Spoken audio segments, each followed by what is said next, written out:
Okey, baik. Isu pembangunan dan ekonomi. Kita lihat di sini ya. Kerajaan telah membentuk rancangan pembangunan, rancangan pembangunan 5 tahun ya bagi memastikan usaha pembangunan dan ekonomi nasional. Ya, pembangunan dan ekonomi nasional dapat dilaksanakan di semua negeri. So, kerajaan persekutuan meneruskan usaha ini dengan melibatkan Sarawak dan Sabah dalam rancangan pembangunan 5 tahun Malaysia sebaik-baik sahaja pembentukan Malaysia, iaitu inilah dia First Malaysia Plan ataupun rancangan Malaysia pertama daripada tahun 1966 hingga 1970. Baik, kalau kepada semua pelajar ini rancangan Malaysia pertama. Sebenarnya rancangan Malaysia ni kalau kita lihat sebenarnya sebelum tu dah ada lagi tau. Sebelum tu dah ada lagi. Untuk pengetahuan kamu, cikgu sharekan kita pula. Baik. Sebenarnya bila kita merdeka pada tahun 1957 hingga 1960, kita dah ada rancangan Malaya pertama. Itu yang pertamanya, rancangan Malaya pertama daripada tahun 1957 hingga 1960. Kita merdeka. Tetapi sebenarnya plan ini telah dirancang sejak tahun 1956. Dah jalan dah. 1956 dah jalan dah. Sehingga 1960 rancangan Malaya pertama. Kemudian daripada tahun 1961 hingga 1965, so di sini dipanggil rancangan kita kata rancangan Malaya kedua. 1961-1965. Baik. Tetapi apabila pada tahun 1963, 1963 iaitu apabila Sabah, Sarawak, Singapura masuk ke dalam Malaysia, maka diwujudkan 1966 hingga 1970 satu rancangan dipanggil Rancangan Malaysia Pertama. Dia kembali kepada pertama balik, tetapi bukan Malaya, tapi rancangan Malaysia. Nampak tak? Rancangan Malaysia pertama. Kemudian seterusnya pada 1971 hingga 1975, ini rancangan Malaysia kedua. Dia kita kata RMK lah, rancangan Malaysia kedua. Kemudian 1976 hingga 1980, so rancangan Malaysia yang ketiga. Kemudian 1981 hingga tahun 1985 RMK 4 dan seterusnya lah. 85, 80, kemudian rancangan Malaysia kelima tahun 1986 hingga 1990. So ini semua adalah rancangan Malaysia dan semuanya berlangsung setiap 5 tahun. Kalau korang perhatikan, rancangan Malaysia ini berlangsung setiap 5 tahun. Maknanya plan tu akan dirancang untuk 5 tahun dan hasilnya nak dilihat dalam tempoh 5 tahun. Jadi ini dipanggil rancangan Malaysia. Ya. So bila Sabah Sarawak join Tanah Melayu menjadi Malaysia, maka rancangan Malaysia pertama telah dimulakan pada tahun 1966 hingga 1970. Dan rancangan itu dalam bentuk apa? Dalam bentuk satu dokumen, yang mana dalam dokumen itu akan dipaparkan berkaitan dengan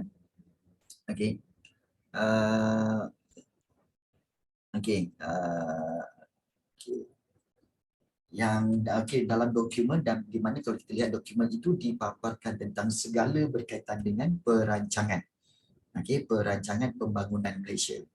So kalau kita lihat rancangan Malaysia pertama 1966 hingga 1970, adanya rancangan-rancangan seperti Felda, rumah peneroka dibina, dan di sini Tun Abdul Razak Husin telah berdiri di sebuah rumah di Lurah Bilut di Pahang. Ni. Dan ini pengumuman rancangan Malaysia pertama oleh Tun Abdul Razak Husin dalam persidangan akhbar di Bilik Gerakan Pembangunan Negara.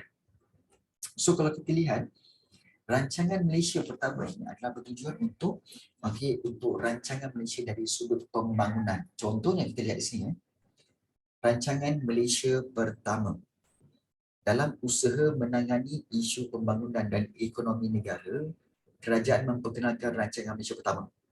Antara isu yang dihadapi termasuklah kedudukan sosioekonomi penduduk yang berpendapatan rendah. Serta taraf pendidikan yang masih rendah. Maksudnya apa? Maknanya kedudukan sosioekonomi penduduk. Maknanya kegiatan ekonomi penduduk ni masih lagi pendapatan rendah. Cukup-cukup makan, kadang-kadang tak cukup makan. Kemudian pendidikan pun masih rendah. Ada yang tak sekolah lagi. Ada yang tak bersekolah, ada sekolah darjah 6 saja. Jadi, pelbagai usaha perlu dilaksanakan oleh kerajaan bagi meningkatkan taraf hidup ekonomi rakyat melalui rancangan ini. Baik. Okey, baik. Soalan bagus ni. Okey. Bukan Danisha, bukan. Okey, baik. Bagus. Ada soalan. Dia tanya. Okey, soalan tanya. Okey, yang gambar otak ni. Mengapakah usaha pembangunan negara menjadi agenda utama kerajaan pada awal pembentukan Malaysia? Baik. Usaha pembangunan negara bukan untuk memajukan negara, tidak. Okey. Usaha pembangunan negara ni menjadi agenda utama untuk apa? Pertama, okey. So antara jawapan yang kamu boleh berikan kalau ada soalan macam ni okey. Usaha pembangunan negara menjadi agenda utama kerajaan pada awal pembentukan Malaysia untuk apa? Untuk meningkatkan taraf hidup. Untuk meningkatkan taraf hidup penduduk. Itu. Okey. Bagaimana cara meningkatkan taraf hidup penduduk? Dengan mempelbagaikan kegiatan ekonomi. Okey. Mempelbagaikan kegiatan ekonomi, meningkatkan taraf hidup. Agenda pembangunan negara. Okey. Baik. Kemudian juga yang kedua untuk apa? Iaitu mengurangkan jurang pendapatan. Okey. Pendapatan merupakan mengurangkan jurang pendapatan tak juga, tetapi mengurangkan kadar kemiskinan. Dia mengurangkan kadar kemiskinan penduduk. Terutama di mana? Terutama di kawasan luar bandar. Kawasan luar bandar. Okey. Dan juga dengan mengurangkan kadar kemiskinan itu, maka boleh memberikan apa? Keselesaan kepada penduduk, kepada rakyat. Keselesaan rakyat lah. Itu agenda utama, mengurangkan kadar kemiskinan penduduk. Baik. Dan selain daripada itu, kamu juga boleh mengambil satu lagi poin, usaha pembangunan negara menjadi agenda utama, iaitu untuk dapat mengurangkan jurang pendapatan.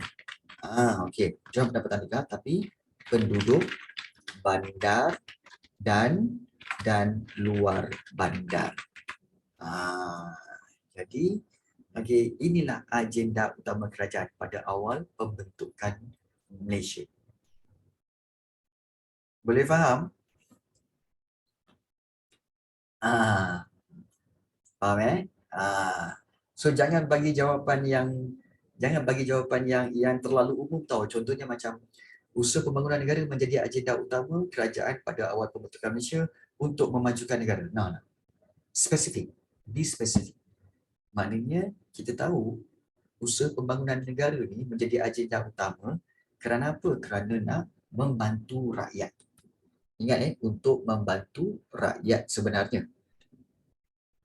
Jadi itu yang paling penting. And then, so inilah jawapan dia.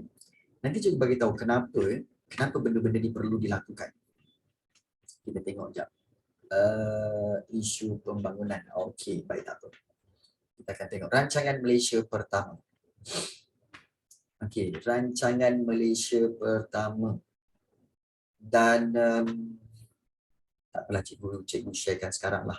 Okey, kenapa dia kena buat macam ni? Okey, baik. Untuk pengetahuan kamu, okey, kita dah ada rancangan Malaysia semua ni kan? Untuk pengetahuan kamu, cikgu akan buat timeline kat sini ya. Okey, timeline kat sini. Okey, sini. Okey. Okey, dan juga okey daripada sini sampai sini. Okey. Baik. Ini timeline. So katakanlah kita telah merdeka pada tahun 1957. Okey. Dan kemudian katakanlah ini tahun 1960-an. Okey, 60-an. Tahun-tahun 60-an. Okey. Kemudian di sini tahun-tahun dipanggil tahun 70-an. Tahun 70-an? Okey, 1970-an. Dan kemudian sini yang ke atas ini dipanggil tahun 1980-an.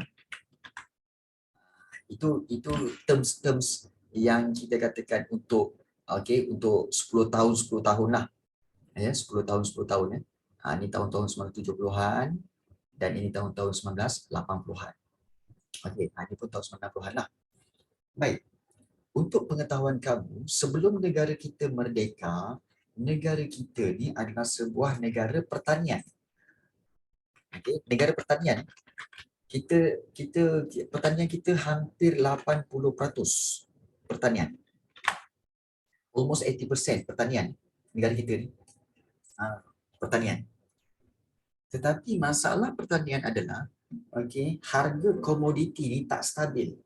Iaitu pertanian ni lebih tertumpu kepada kepada seperti getah, kemudian kelapa sawit dan juga kita ada perlombongan seperti biji timah. So masalahnya benda-benda ni harga dia turun naik. So harga dia kalau tinggi, negara kita untunglah. Tapi bila harga dia rendah, negara kita rugi. So kita sangat bergantung kepada pertanian menyebabkan masalahnya ramai yang terlibat dalam golongan pertanian ini adalah penduduk-penduduk luar bandar. So bila penduduk luar bandar di pertanian banyak terlibat dalam pertanian, bila harga dia rendah, maka petani-petani tak buat untung. So petani kita susah untuk keluar daripada kemiskinan. Jadi rancangan Malaya pertama ini, bermula rancangan Malaya pertama, kerajaan cuba untuk pelbagaikan pertanian. Dengan penambahan pokok-pokok seperti kelapa sawit dan juga penambahan pembukaan ladang-ladang dan sebagainya secara besar-besaran. Still susah juga nak recover daripada kemiskinan tu. Jadi bermula pada tahun 1961 rancangan Malaya yang kedua dan bermula rancangan Malaysia yang pertama ni. Rancangan Malaysia pertama ni dekat sinilah bermulanya pertanian dah ada dalam katakan dalam 70%. 70%, tapi kita dah ada perindustrian sikit. Tapi tak banyak. Dalam almost 10% lah. 10%. So yang lain-lain tu adalah sedikit dalam perdagangan, adalah sikit-sikit. And 1970s sampailah 1980s pertanian kita dikurangkan lagi. Pertanian kita menjadi almost katakanlah 50% berkurangan. Kemudian perindustrian dah naik. Perindustrian naik. Kegiatan perindustrian naik kepada almost 30%. 30%. Still tak rancak lagi. Ini tahun-tahun 70-an.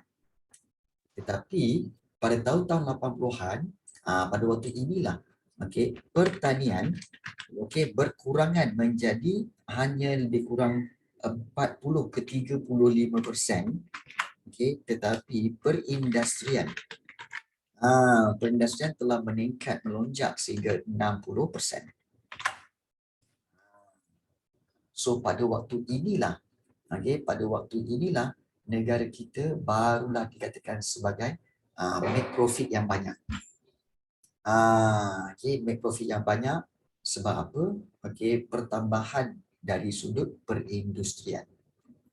Dan semua ini, okay, perancangan-perancangan pertanian perdasar ini, semuanya ada dalam dalam rancangan Malaysia kedua, dalam rancangan Malaysia ketiga, rancangan Malaysia keempat. So, dia dah plan dah. Jadi, kenapa kerajaan buat macam ni? Untuk mengurangkan bilangan orang-orang miskin di luar bandar. Di luar bandar. Jadi inilah kita kata perancangan kerajaan berkaitan dengan rancangan Malaysia. So isu pembangunan utama apa? Iaitu untuk mengurangkan kadar kemiskinan, dan juga dengan cara mempelbagaikan kegiatan ekonomi. Okey. Baik, boleh faham ke? Setakat ni boleh faham tak? Rancangan Malaya dan isu pembangunan semua ni dan kenapa nak buat isu pembangunan semua? Boleh faham Ada soalan nak tanya? Nak tanya sekarang, jangan risau, tanya je. Tanya je sekarang. Faham jangan risau, tak faham tanya je. Boleh? Okey. Boleh Okey, baik. Baik, sebelum itu, siapa kat sini minat muzik? Cikgu rasa tak ada orang yang tak minat muzik Semua orang minat muzik, betul? Kan? Semua. Ya, betul. Okey. Sebenarnya kalau kita tengok dari sudut yang ini yang ini tadi, sebenarnya ini pun melibatkan muzik-muzik yang ada tau. Muzik-muzik yang ada. Macam mana cikgu? Okey. Untuk pengetahuan kamu lah saja kita kongsi-kongsi lah okey. Tahun-tahun merdeka dulu, tahun 1957 muzik yang ada pada waktu itu muzik P.Ramlee. Kemudian juga muzik-muzik seperti apa? Beatles. Pernah dengar The Beatles? The Beatles. Okey. Dan juga kita ada Pop Ye Ye. Pop Ye Ye kat Malaysia lah, kat Malaysia. Pop Ye Ye, The Beatles, P.Ramlee. Inilah tahun-tahun 1957, 1998. Okey. Tahun-tahun 60-an, 60-an P.Ramlee dah mula drop. So, dia dah mula dengan Beatles yang banyak. Tapi di Malaysia ni lebih kepada Pop Ye Ye. Pop Ye Ye. Dan juga kita ada The Beatles lagi, masih lagi menguasai dunia pada waktu itu, 1960-an. The Beatles. Dan kalau kita lihat, ini dah mula menguasai sampai ke Malaysia. Sampai ke Malaysia dah ada Pop Ye Ye, The Beatles. Tahun-tahun 70-an. Kat sinilah bermulanya muzik disco. Yang lagu popularnya daripada lagu macam Stayin' Alive tu kan. Muzik disco, rambut afro. Rambut yang macam tu kan. Kemudian dah ada orang kata apa, muzik sikit, iaitu muzik daripada sedikit rock. Kita dipanggil kat sini waktu tu dah ada hard rock kat sini. Dah ada hard rock kat situ. Tahun 80-an, sini dah mula pop. Pop seperti Michael Jackson. Ini memang terkenal lah. Dan juga kalau di Malaysia ni, juga pop. Dan juga kita dah ada start dengan rock kapak. Tak tahulah kenapa istilah rock kapak, tapi rock kapak lah. Dah ada kat situ. So kalau kita lihat, muzik juga dia berkembang mengikut tahun-tahun yang dilalui. Jadi perkembangan muzik juga seiring dengan pembangunan ekonomi dan sosial. Sekadar info tambahan lah. Jangan korang anggap ni fakta pula. Ini bukan fakta ini ini bukan fakta yang kamu kena ingat, yang kamu kena faham. Tak. Ini sekadar perkongsian. Okey. Kan. Cikgu tahu sebab cikgu ada buat kajian tentang perkembangan muzik di Malaysia. Alright. So, kita kembali. Rancangan Malaysia pertama. So, kalau kita lihat di sini, isu pembangunan ekonomi, kalau kita lihat yang pertama sekali, isu pembangunan ekonomi, terdapat pelbagai isu yang perlu ditangani oleh kerajaan dalam usaha untuk apa? Apa yang kerajaan buat sebenarnya untuk apa? Untuk usaha meningkatkan taraf hidup penduduk. Macam jawapan cikgu tadi. Meningkatkan taraf hidup penduduk. Antaranya termasuklah sebabnya apa? Kurangnya penyediaan bantuan kewangan oleh institusi kewangan. Maknanya bank-bank tak banyak memberikan pinjaman kepada pengusaha Bumiputera. Maknanya orang-orang Bumiputera, syarikat-syarikat Bumiputera susah nak dapat loan. Maknanya nak dapatkan bantuan kewangan memang susah. Selain itu, kemudahan pengangkutan dan perhubungan terutama di kawasan luar bandar juga perlu ditambah baik. Maknanya masih lagi dalam keadaan teruk lah. Dalam keadaan teruk, jalan raya yang tidak berturap, jalan raya yang bertanah merah, kan. Jadi kemudahan pengangkutan tu tak cukup baik lagi. Jadi isu pembangunan lah. So, dalam rancangan Malaysia pertama, kalau kita lihat, isu yang paling yang kita kata sebagai paling kritikal sebenarnya adalah negara kita pada waktu itu, rancangan Malaysia pertama, terlalu bergantung kepada getah dan juga biji timah. Itu satu. Kemudian kejatuhan pula harga bahan mentah tu. Harga getah dan biji timah jatuh. Jadi penduduk yang terlibat dalam bidang pertanian masih lagi ketinggalan, terutama penggunaan teknologi dan juga peralatan. Masih menggunakan teknik yang lama, nak menoreh getah masih menggunakan teknik yang lama yang tidak menghasilkan getah yang banyak. So gunakan teknologi yang rendah. So ini menyebabkan penduduk ketinggalan dalam penggunaan teknologi. Dan petani masih merupakan golongan berpendapatan rendah. Dan pertanian komersial lain.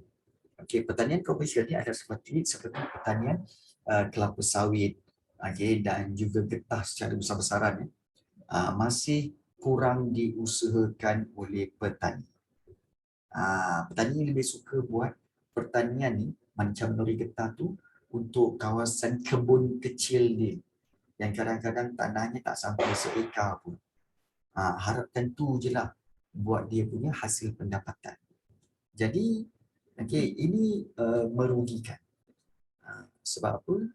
Tidak cukup untuk menampung perbelanjaan keluarga. Jadi, penduduk pula terlalu bergantung kepada getah. Jadi, tak ada usaha ke arah lain. Jadi, apa yang kerajaan kena buat? Untuk usaha mengatasinya adalah dengan mempelbagaikan kegiatan ekonomi pertanian dan industri pemprosesan. Industri pemprosesan maknanya industri memproses bahan mentah tersebut. Kerajaan galakkanlah kegiatan ekonomi pertanian dan juga industri pemprosesan, kerajaan juga mencari pasaran baharu untuk getah dan juga biji timah, kemudian mempelbagaikan bidang pertanian, mempelbagaikan terutama sekali jangan bergantung pada getah saja, tapi boleh tanam kelapa sawit dan juga boleh tanam koko, dan kemudian mempelbagaikan juga pengeluaran komoditi negara. Maknanya mempelbagaikan pengeluaran bahan mentah negara. Mempelbagaikan. Maksudnya, instead of daripada keluarkan getah saja, so sekarang boleh keluarkan getah, kelapa sawit, koko, kemudian tambah lagi dengan lada hitam, tambah lagi dengan gambir. So pelbagaikan pengeluaran komoditi ataupun bahan mentah negara.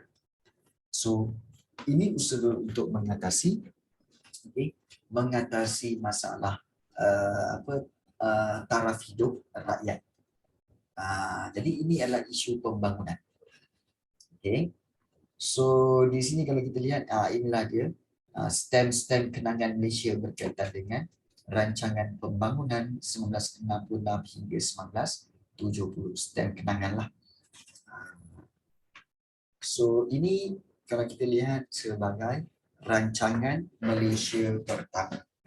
Ingat rancangan Malaysia pertama iaitu untuk mengatasi masalah kedudukan sosioekonomi penduduk yang berpendapatan rendah serta taraf pendidikan yang masih rendah. Baik. So itu rancangan Malaysia pertama dari sudut isu pembangunan ekonomi. Kemudian isu yang seterusnya taraf hidup yang berbeza. Isu yang kedua taraf hidup yang berbeza. Jadi taraf hidup yang berbeza ni maksudnya apa cikgu? Iaitu kalau kita lihat di bandar taraf hidupnya tinggi. Di luar bandar taraf hidupnya rendah. Penduduk-penduduk di bandar di Kuala Lumpur pada waktu itu Kuala Lumpur, bandar Taiping ke apa kan. Ada penduduk yang dah pakai kereta, ada yang kata apa minum di kedai runcit. Tapi kalau di kampung masih lagi ada yang berjalan kaki, ada yang naik basikal sahaja. Jadi taraf hidup tu berbeza. Jadi bagaimana untuk mengatasi taraf hidup yang berbeza ini? Iaitu dengan melancarkan program pembangunan negara. Berasaskan satu rancangan bersepadu menggerakkan aktiviti perkilangan dan pembuatan negara dengan membuka kawasan-kawasan baharu. Maksudnya di sini kerajaan membuka kawasan-kawasan perindustrian diletakkan kilang-kilang kat situ supaya banyak kilang boleh menghasilkan produk. Dan ini akan membuka peluang pekerjaan kepada penduduk setempat. So, aktiviti perkilangan paling penting. Dan pembuatan negara. Jadi dengan ini akan mempercepat integrasi, maknanya mempercepat perpaduan dalam kalangan penduduk dan negeri di Malaysia, dan dengan itu boleh mendapatkan bantuan daripada Bank Dunia. Maknanya untuk mengatasi taraf hidup yang berbeza ini, kerajaan cuba untuk mendapatkan bantuan daripada Bank Dunia. So itu isu yang kedua, taraf hidup yang berbeza.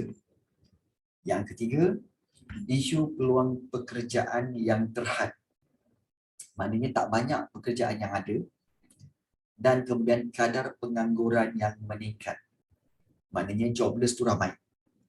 So bagaimana usaha untuk mengatasinya? Dengan menubuhkan pusat latihan vocational dan teknikal. Maknanya kerajaan membuka pusat-pusat latihan. Latihan vocational ni banyak lebih kepada kemahirannya, seperti pusat latihan untuk bahagian bidang automotif, iaitu membaiki kenderaan. Kemudian ada juga jentera. Pusat latihan jentera untuk membaiki jentera-jentera seperti bulldozer, jentera-jentera generator dan sebagainya. Dan juga menubuhkan pusat latihan vocational untuk aircon, di mana mendirikan pusat latihan untuk membaiki air condition. So selepas habis belajar, mereka boleh menjadi juru teknik ataupun juru yang membaiki aircon, alat-alat elektronik, alat-alat elektrik dan sebagainya. So ini akan membuka peluang pekerjaan dan meluaskan peluang pekerjaan kepada penduduk. So penduduk-penduduk akan ada banyak pilihan. Instead of daripada jadi petani saja, so boleh menjadi juru teknik, kemudian juru elektrik, ataupun juru penghawa dingin. So ada banyak peluang pekerjaan. So itu kita kata sebagai kaedah kerajaan untuk menangani isu peluang pekerjaan yang terhad dan kadar pengangguran yang meningkat. Serta satu lagi iaitu kalau kita lihat isu masalah kesihatan. Kesihatan dan sosial. Di mana kalau kita lihat keperluan asas, keperluan asas dan hak wanita dari segi kehamilan yang terhad untuk memperoleh kesihatan terbaik. So, dan juga isu kurangnya kemudahan perkhidmatan kesihatan profesional kepada ibu-ibu yang mengandung dan kadar kelahiran tidak normal serta kematian yang tinggi akibat daripada kematian yang tinggi daripada kalangan ibu yang mengandung. Sebab jelah dalam zaman dulu, teknologi kurang, kemudian bilangan doktor pun kurang. Jadi ibu-ibu yang mengandung pula tidak diberikan kita kata kefahaman yang mendalam tentang bagaimana untuk mengatasi dan kita kata menjaga kandungan itu dengan baik. Jadi ini isu masalah kesihatan dan sosial. So bagaimana kerajaan nak mengatasinya, iaitu antara usaha mengatasinya iaitu mengurangkan kadar kelahiran dengan cara memperkenalkan program perancang keluarga dan menambah baik perkhidmatan kesihatan di kawasan luar bandar. Jadi, sekarang ni kalau kamu lihat di kampung-kampung pun dah ada klinik kesihatan, klinik desa yang bertujuan untuk memberi rawatan kepada ibu-ibu yang mengandung sama ada sebelum beranak ataupun selepas pemsalin. Itu. Dan juga program perancang keluarga ini dirancang oleh kerajaan kerana apa tahu? Kerana pada satu peringkat dulu, negara kita ni memiliki kadar kelahiran yang tinggi. Kadar kelahiran yang tinggi. Well, kamu kena fahamlah kan, bahawa zaman dulu tak ada planning ataupun perancangan keluarga ni. Sebab tu kalau sekali kahwin tu, kalau anak tu biasa kalau gurau-gurau pun 5-6 orang gurau. Dia bergurau-gurau. Dia kalau memang kata series perkahwinan itu biasa 10. Dan kalau betul-betul berusaha, kadang anak-anak tu sampai 13 orang, 14 orang tu normal. Tu baru dikatakan hebat lah. Jadi itu dari pandangan orang-orang dahululah. Cuba kamu tengok adik-beradik mak kamu. Ataupun adik-beradik atuk atau nenek kamu. Pernah tak ada orang cerita berapa orang adik-beradik? Biasanya lebih daripada 5 orang, betul? Ada tak? Betul. Betul lah tu. Tiba macam sepupu cikgu pun adik-beradik ada 13 orang. 13 orang, 14 orang. Sampai tak tahu nama dia yang mana satu. Jadi itu normal lah.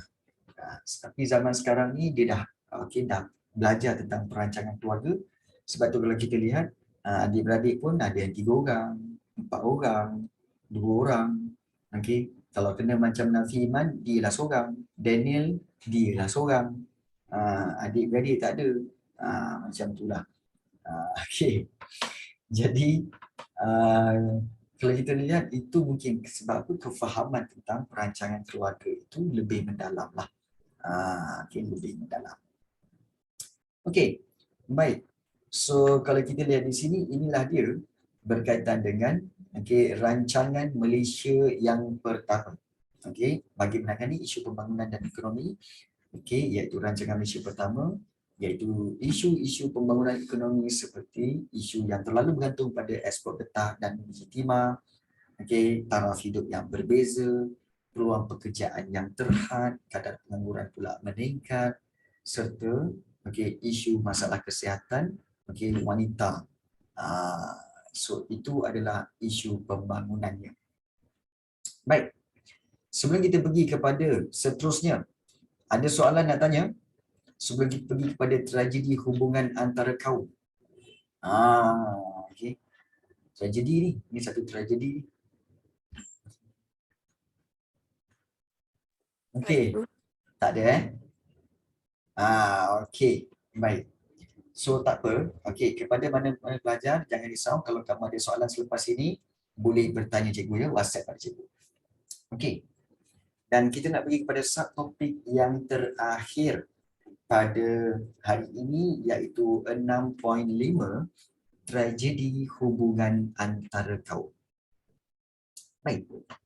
Oleh kerana rancangan Malaysia semua dah dibuat apa semua pelbagainya kan. Baik, berlaku tragedi hubungan antara kaum. Peristiwa rusuhan antara kaum berlaku pada 13 Mei 1969.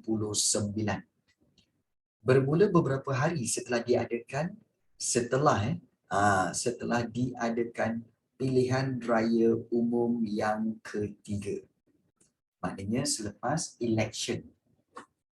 Dan keputusan pilihan raya menyebabkan berlakunya ketegangan antara penyokong parti politik yang memprovokasikan keadaan.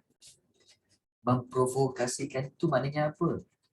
Mengacah-acah atau menakut-nakutkan keadaan. So situasi ini mencetuskan rusuhan antara kaum di negara kita. Namun sebenarnya rusuhan yang berlaku lebih tertumpu di Kuala Lumpur, Selangor dan kawasan-kawasan di sekitarnya lah. Dan kalau kita lihat rusuhan kaum, terdapat beberapa faktor. Apakah faktor yang menyebabkan berlakunya rusuhan kaum di negara kita ni? Antaranya termasuklah sebenarnya yang pertama kesan daripada ketidakseimbangan dalam ekonomi dan sosial di negara kita.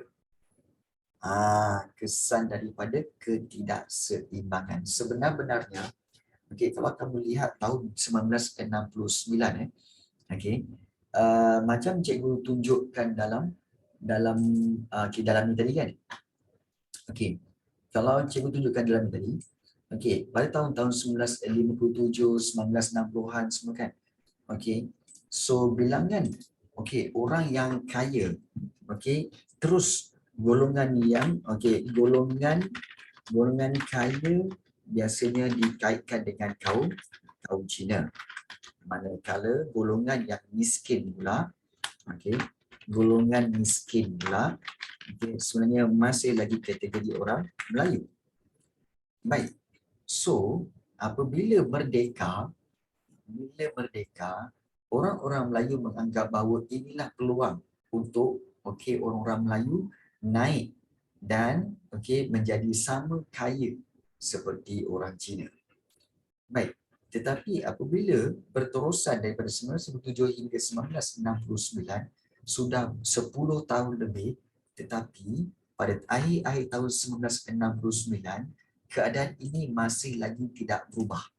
Di mana golongan kaya menjadi terus kaya. Manakala golongan yang miskin ini, masih lagi kekal miskin. Jadi, maknanya di sini, ini yang menyebabkan golongan ini tidak puas hati. Yang kekal miskin tidak puas hati. Manakala golongan yang kaya, yang terus kaya, juga tidak puas hati. Sebab apa? Sebab walaupun mereka kaya, tetapi tiada kuasa untuk memerintah. Nampak tak? Masing-masing ada agenda masing-masing, iaitu walaupun katakan mereka kaya, tapi mereka tak puas hati juga sebab tiada kuasa memerintah. Kalau yang kekal miskin itu memanglah diorang memang tak puas hati sebab mereka masih lagi kekal miskin. Nampak tak? Jadi inilah akibat ketidakstabilan sosioekonomi. Ini dipanggil ketidakstabilan ketidakstabilan sosioekonomi. Okay. Boleh faham So, bila kalau kita fikirkan balik, kalau kita lihat, ketidakseimbangan dalam ekonomi dan juga sosial di negara kita. Itu sebab yang pertama. Kemudian, sebab yang kedua, iaitu keadaan dan keputusan pilihan raya umum ketiga 1969 adalah sebab utama tercetusnya peristiwa ini. Dan ketegangan bermula dengan kempen pilihan raya. Daripada kempen lagi dah bermula dah ketegangan ni.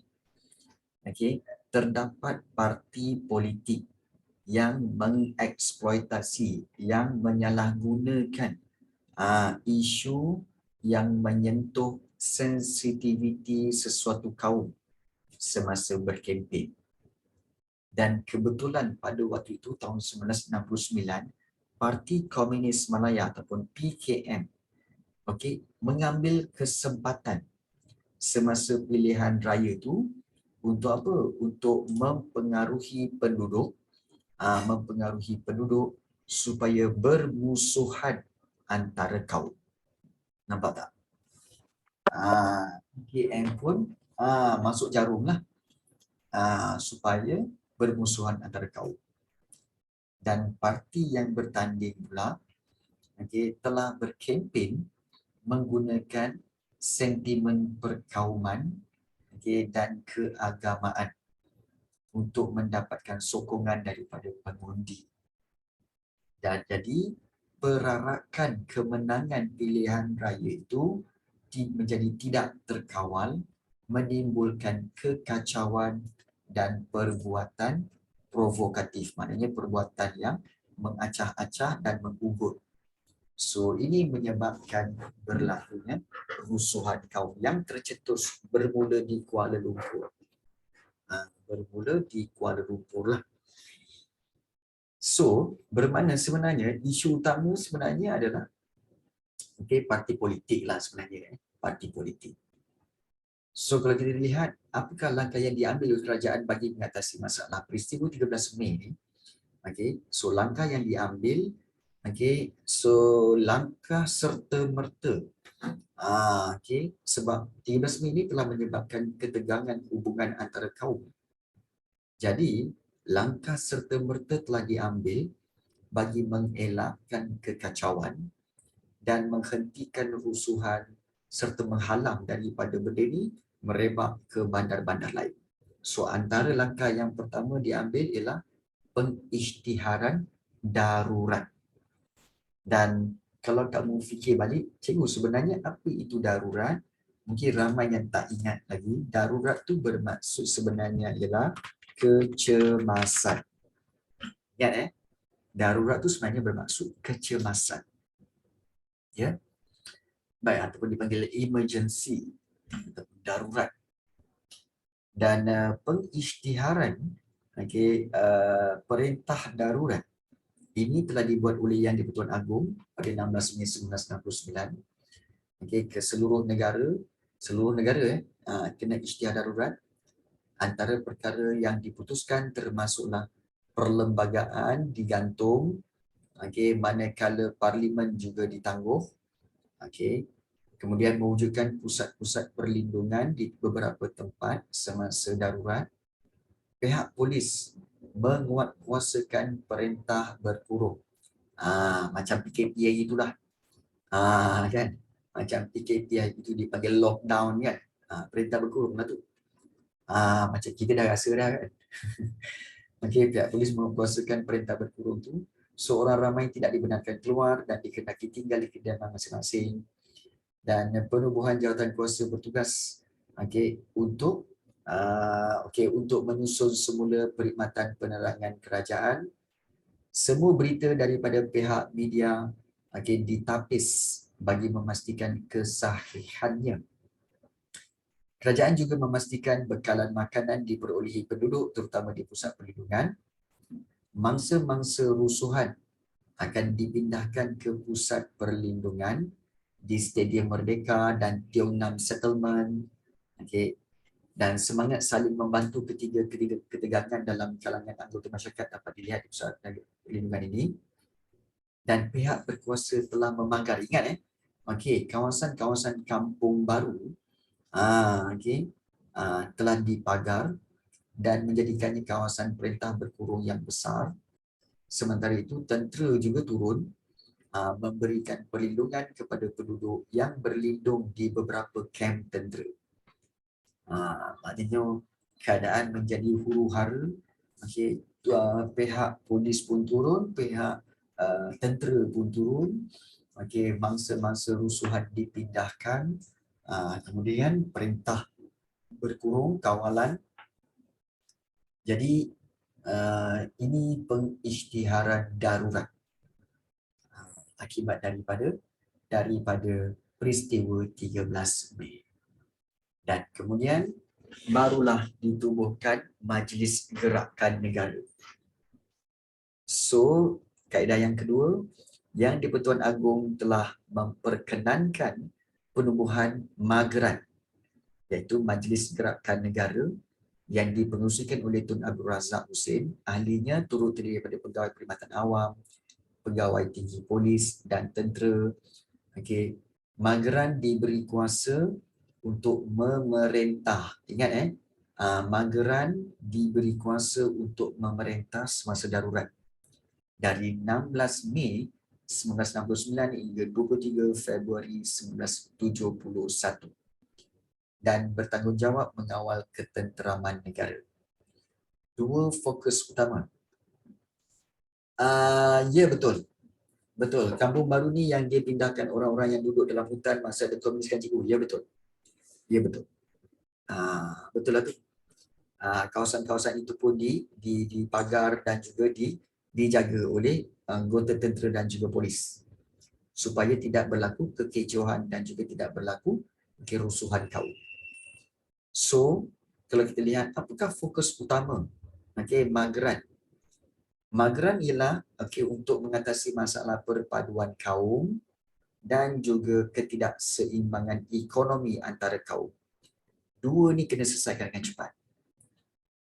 Kalau tidak, akan berlaku lagi rusuhan-rusuhan kaum selepasnya. Maka antara tanggungjawab Mageran termasuklah yang pertama, mengembalikan keamanan dan undang-undang, dan kemudian menentukan pentadbiran yang licin dalam negara, mengembalikan keharmonian dan kepercayaan antara kaum dalam negara, menggantung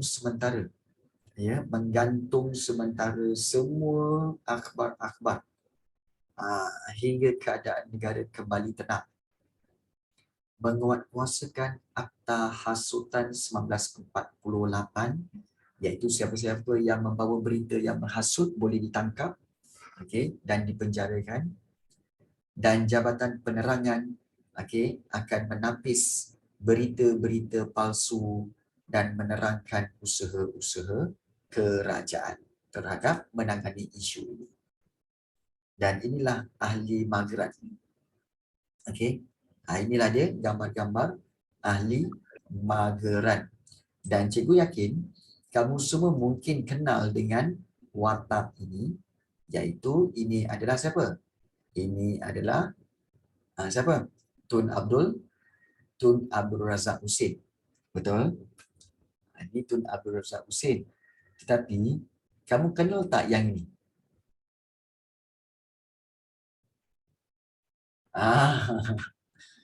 Kenal tak yang tepi sekali ni? Tengok muka macam kenal lah. Ni. Kenal tak ni? Ke tak kenal? Tak dan Insya kata tak. Yang lain kenal tak? Pemain bola tu. Sejak bila pula lah pemain bola ni? Okey. Ini bukan pemain bola lah. Okey. Ini siapa? Okey, ini adalah Ya, okey. Tun. Tun siapa? Tun Abdullah Badawi. Maknanya Perdana Menteri kita yang ke berapa Yang kelima yang kelima. Itu kan Tun Abdullah Badawi. Okey. So yang tengah ni Tun Abdul Razak, yang sebelah kiri ni adalah Tun Abdullah Badawi. Itulah dia. Maknanya Tun Abdullah Badawi juga adalah salah seorang ahli mageran. Ya, salah seorang ahli mageran sebenarnya. Okey. So ini adalah kita kata sebagai ahli mageran yang bertanggungjawab untuk untuk menyelesaikan isu berkaitan dengan rusuhan kaum itu. Maka kalau kita lihat tadi, bagaimana langkah yang diambil bagi mengatasi masalah peristiwa 17 Mei darurat, kemudian Majlis Gerakan Negara ataupun mageran, dan satu lagi peranan raja. So raja-raja Melayu pun dia pun berperanan juga. Raja-raja Melayu turut memainkan peranan, iaitu semasa berlakunya rusuhan kaum, Sultan Perak menasihati rakyat supaya menjaga keamanan. Berikutan itu, pemimpin masyarakat dan juga politik negeri Perak menubuhkan jawatan kuasa muhibah. Jawatan kuasa ini menulis surat merayu penduduk agar bertenang dan membantu negara untuk mengekalkan keamanan. Di negeri-negeri lain pula, raja turut meminta rakyat agar bertenang dan mematuhi undang-undang. So dia kata siap apa lagi ni? Don't let this happen in Perak, prevailed by Sultan. Inilah perkara kita kata sebagai seruan Sultan Perak dalam isu rusuhan. So, rusuhan kaum sebenarnya dapat dihentikan melalui usaha yang dilaksanakan oleh pihak berkuasa dan kerjasama yang diberikan oleh rakyat. Dan kemudian keadaan negara mulai kembali normal lah. Walau bagaimanapun masih banyak usaha yang perlu dilakukan bagi membina perpaduan dan keharmonian kaum. So inilah dia cabaran-cabaran yang perlu dihadapi oleh negara.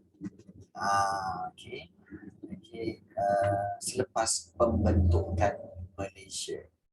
Iaitu yang 6.5 iaitu tragedi hubungan antara kaum. Maka dengan itu kita telah pun menamatkan bab yang ke-6, cabaran selepas pembentukan Malaysia. Baik.